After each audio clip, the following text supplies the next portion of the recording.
achi dhuftee maal jetti ani sin arge jedhee hin yaanne jettee silaa namni kun tidaarii isaa jalqabaatti akka deebi'e argitee haadha ilmoo isaatti akka deebi'e barteerta akka waliin jiraataa jirtu barteerta tayyi maalumatti jettee raawwattee deebitee dhuftee የመጨረሻው toonni haadha ilmoo isaa wajjin mana tokko keessa jiraataa jiru ati hoteela qabattee wajjiniin bulte. Kuni gaafii guddaa anaaf gaafii guddaadha jechuudha. Deebistee immoo eddasii dhuftee daawwantoota dunuu ta'ee sitti dubbatamee jira baqqaati manaa koo waan akkasii keessa dheessinaan jetteetti naan jedhamee waliin haasoftanii jirtu. Kun hundinuu hin jira bara. Kun hundinuu hin jira jechuudha. Kun hundinuu siin jedhamee jira. Ishii achi immoo as deebitee maalidha wanta biraa ganaa achi asee ati maalidha bir ani bari gizee tokko gizeen itti yaadee jedhu jechuudha.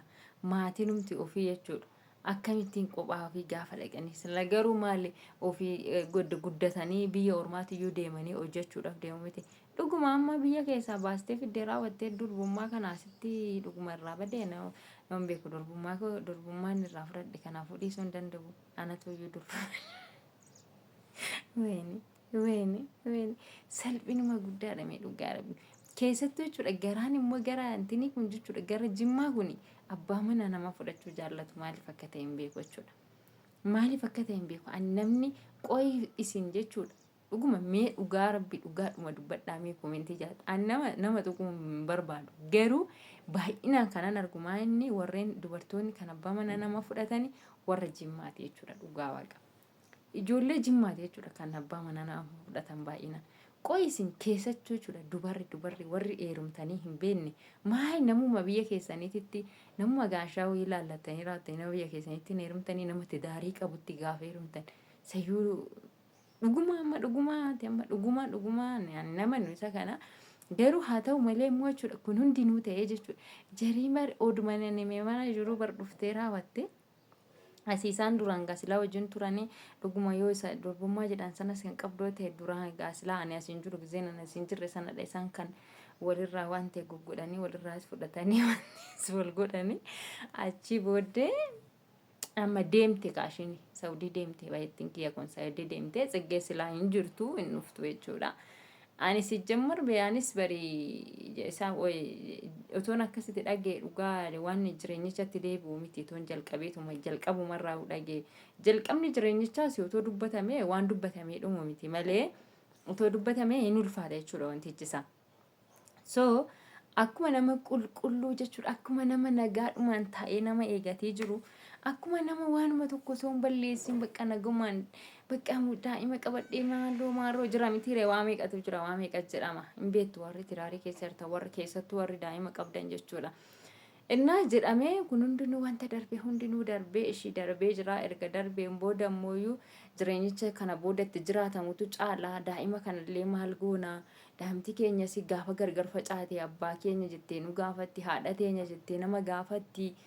Jennee sababa daa'imaatiin kan ka'u egaa jireenyitti nutis waggaa dheeraa turre raawwannee deebinee itti fufne haa ta'u malee kun hundinuu akka jiru hin dubbatamne jechuudha dura.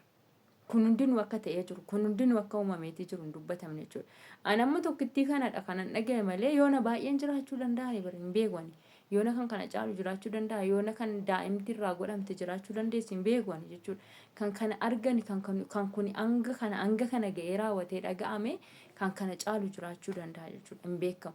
Atis jechuudha atis yaa obboleettii koo isheen amma egaa dhugumaan durbummaa kan kee fudhadhee durbummaa ishee anatu fudhate jedhamu kun yoo dhugumaan ta'e jechuudha.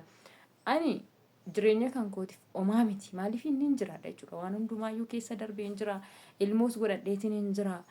Galata rabbi kun ijoollee afuriin qaba jechuudha waaqayyo haa galateeffamu umurii koo kanaanii kanaafiyyuu ana wanti natti badu tokko hin jiru jechuudha. Namichi kun immoo narraa deemidhaaf yookiin immoo manaa baheedhaaf ana wanti inni natti rukutu tokkollee hin jiru. Waanuma tokko jechuudha. ምክንያቱም ከዚህ በኋላ እኔ ልጅም አልፈልግም ከናም ቦዳ እኔ ዳኢማ ሲም በርባዱ ዳምቲ ሽንኩንዩ ወሊፍ ጋሃዳ ከነ ጫላዩ ከነ ኦል ዳኢማ ከነ አንገ ከና ከነ ጎዳን ሂንጅረን የቹ አንገ ዳኢማ ተከዩ ቀባታን ጋሃዳ የቹ ዳኢማ ፎርሚቲ ገለተ ረቢ ከናፍዩ ጀቹዳ ሶ ኢን በርባዶ ታዲ አኒ በሬሴ ፊንቱሬ ላላ ኮሜንቲ ከነ እንቲኒ ከነ ላላ የቹ ምጫቲና ሲንጅራቱ ዱራ Saawudiidhaan turte asuma wajjumaan turanii raawwatanii sanaan booda gara Saawudiitti ergee Saawudiidhaan turte Saawudiidhaan hin dhufte gaafa dhuftummoo የመጨረሻ baalagee ta'uu ishee jechuudha maaliidhaan kanan intalatti kana ani durbummaa ishee ana fudhate jedheen yaa odeessuu malee yaa jedhamu wanti kun malee jechuudha kanan የመጨረሻ mucattii kana ani tuffadheen yookiin immoo baalagee መጨረሻadha jedhee maayini hin dhufte hoteela wajjin hin bulte jechuudha. Dhuftee namicha kana kaleessa wajjiniin turte deemte isa biraa deemte haa ta'u mana tokkollee jiraachuu baatan yookiin ishiin asitti mana kireeffattee jiraachuu dandeesse. Bargat ani mana keessa jira mucaan kan koo bira jiraa ture jechuudha. Kanaaf bargat mana nani itti dhiisee deeme keessatti hin dhufne yeroo sanatti. Tarii yookiin mana kireeffattee mana itti kireeffattee jiru sanatti dhaqanii wajjin walitti fayyadamuu danda'u. Haa ta'u malee ammoo namicha kana kaleessa wajjin jiraataa turte ani haadha manaa kiyya hiikee jira siin jedheetii jira ilmoo isaa sitti argisiisuu danda'a iddoon sitti argisiisuu baate illee jechuudha. So kanaafiyyuu kana hundumaa argitee gaafa immoo deebi'itee dhuftuu maal akka jechaa turte hin beektaatiyyuu sagalee sii ergeetiin hin jira. Sagalee siidaa argitanii isinitti dhageessisa guyyaa biraatti ammallee isinitti dhageessisuu baadhee yeroo biraatti isinitti dhageessisa jechuudha sagalee kana maalidha immoo kan eessaa argattee akkamitti sagalee kana argachuu dandeessu yoo naan jettani rabbidha jechuudha rabbiin hojjeta gaafa qulqullummaadhaan deemtu rabbi waan hundumaa siif hojjeta jechuudha. Kanaafiyyuu achi dhuftee maal jetti ani sin arge jedhee hin yaanne jettee. Silaa namni kun tidaarii isaa jalqabaatti akka deebi'e argitee haadha ilmoo isaatti akka deebi'e barteerta akka waliin jiraataa jirtu barteerta tayyi maalumatti jettee raawwattee deebitee dhuftee የመጨረሻ otoo inni haadha ilmoo isaa wajjin mana tokko keessa jiraataa jiru ati hoteela qabattee wajjin hin bulte. Kuni gaafii guddaa anaaf gaafii guddaadha jechuudha. Deebistee immoo eddasii dhuftee daawwantu nu ta'ee sitti dubbatamee jira baqqaati manaa koo waan akkasii keessa dheessinaan jetteetti naan jedhamee waliin haasoftanii jirtu. Kun hundinuu hin jira bara. Kun hundinuu hin jira jechuudha. Kun hundinuu siin jedhamee jira. Ishii achi immoo as deebitee maalidha wanta biraa ganaa achi asee ati maalidha birriidhaan nama dhiira birriidhaan bitanii dhiira birriidhaan hin bitanii bara. Dhiirri jechuudha nama jaallata yoo ta'e akka namatti nama jaallata jechuudha. Dhiirri birriidhaaf si jaallatu immoo akkam yoo jette sitti nima dhaggeeffadhu. Ani jechuudha nama lafa buleen jira nama daa'ima afur qabu siin jedhu fuula koo kana akkasitti na laaltee raawwattee waan bira laayitiidha. Laayitii ofirraa dhaamsuu laata. Laayitiidha malee fuulli kan koo bargit beebii maalii isa jedhan sanan qaba jechuudha. Ani akka daa'imaati yoo na laaltesi. Tarii malee umuriin kun kos deemee fagaadhe dulloome siin jechuu barbaade miti. Haa ta'u malee nama daa'ima afur qabudha jechuudha. So kanaafiyyuu aniin kuni waa baay'ee sitti himuu hin danda'a jechuudha. Waa baay'ee keessan darbee waa baay'een argis waa baay'een beekas.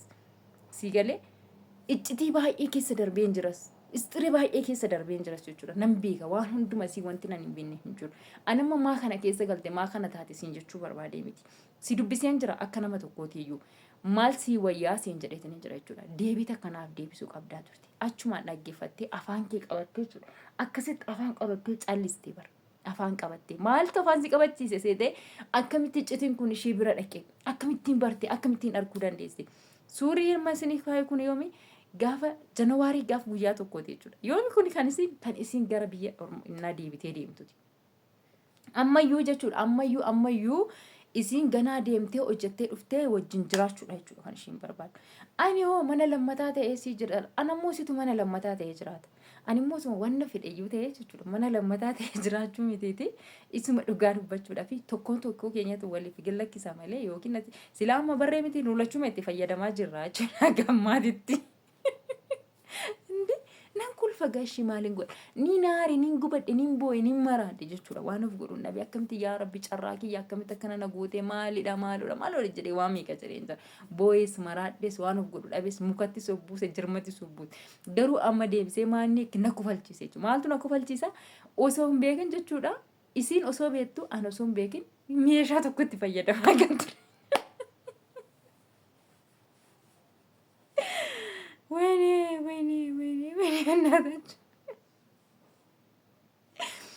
Ati qoy ati jechuudha ani hin beeku finiin ture garuu jechuudha ani hin beekne ati ishiin beektu jechuudha ati kan beektu kuni sayyuutuu gara biraa nama biraa faana takkaa jiraattee hin beekin utuu waan tidaarii hin bare ati tidaarii maal akka ta'e gaa'illi maal akka ta'e bareeffachuu tolfachuu hin barbaaddu Ani barsi gorsaan jira amma akka nama tokkootti jechuudha sitti maatiin hin jira siifini jechuudha ani maanin keessa darbeera cidhas godhadheetiin hin jira waan hundumaa argee jira gaariis argeen jira yaraas argeen jira keessa darbeen jira maatii koo walitti dhufeen jira maatii isaatii walitti dhufeen jira maaliifin ani firoota wajjin walitti dhufeetiin hin jira jechuudha ati amma urfa duwwaarratti keessattuu teela keessattuu urfatti jechuudha urfatti kan namni tokko sin beekne odoo amma dhalteerree jechuudha odoo dhaltee odoo ilmoo godhatteeyyuu namni tokko ilmoon kun kan eenyuti kan siin jedhu hin jiru jechuudha ilmoon kun kan ebeluuti kan siin jedhu hin jiru maqaa nama sanaadha jechuudha ilmoon kun kan ebeluuti namni siin jedhu hin jiru jechuudha soo sababa kana ta'eefu maaf akkana taate maaltu akkana si godhe maaliif sana keessa galte akka intala tokko ani barre lola barbaadee miti akka intala tokko sitti siqe si gaafadheen jira maa deebii naa deebisuu didde